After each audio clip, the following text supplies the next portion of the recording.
আতঙ্কিত ছিল এই রাজ্যের মানুষ। কত জায়গায় তারা মৃতদেহ পড়েছিল। আজকে কিন্তু এইগুলি মানুষ ভুলে গেছে। শাস্তি দেওয়ার জন্য দুটি দল মিলেই এই রাজ্যকে তারা বরবাদ করেছে। এই রাজ্যের মধ্যে এই হত্যা লীলা, এই হত্যার খেলা, এই রাজ্যের সাধারণ নিরীহ মানুষকে খুন করে, আর তাদের এই গোসাকলে এই রাজ্যের গরিব সাধারণ গ্রাম থেকে শুরু করে শহর ভাবে তারা এই রাজ্যের মানুষের উপর অত্যাচার অনাচার করেছে। পাশাপাশি তারা ক্ষমতায় টিকে থাকার জন্য কি না অন্যায় কাজ এই রাজ্যের মানুষের উপর করে গেছে।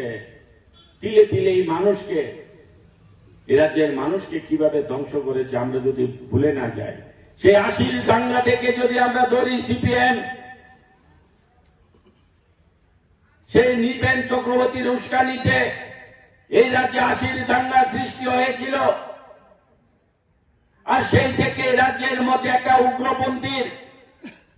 সেই উগ্রপন্থীদের দ্বারা সৃষ্টিকারী রাজনৈতিক নেতারা, রাজনৈতিক দলের দ্বারা সেই সৃষ্টিকারী উগ্রপন্থী এই রাজ্যে কি না করেছে।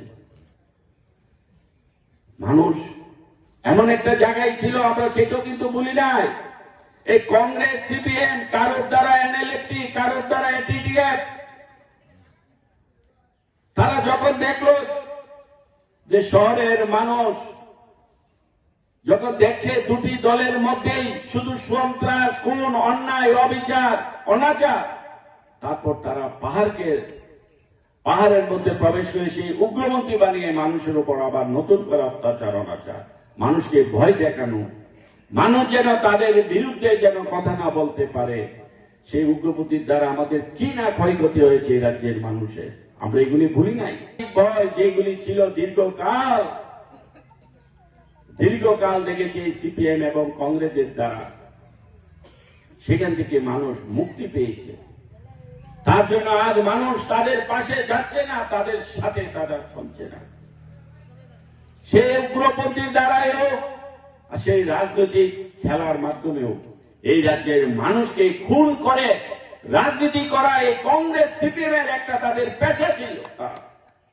তারা এইভাবে মানুষকে খুন করে তারা ক্ষমতায় টিকে থাকার জন্য তারা সবসময় এই খুন খেলায় নিয়ে জিতেছে।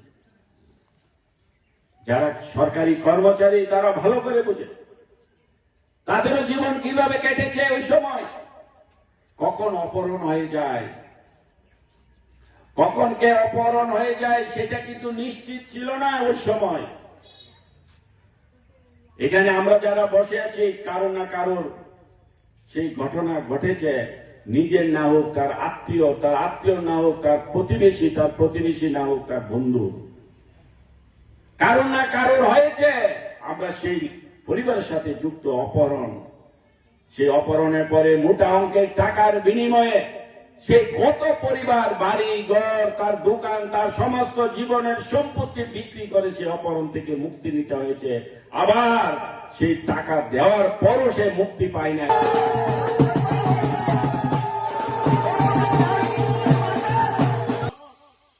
অতিষ্ঠিত, আতঙ্কিত ছিল এই রাজ্যের মানুষ। কত জায়গায় তারা মৃতদেহ পড়েছিল। আজকে কিন্তু এইগুলি মানুষ ভুলে গেছে।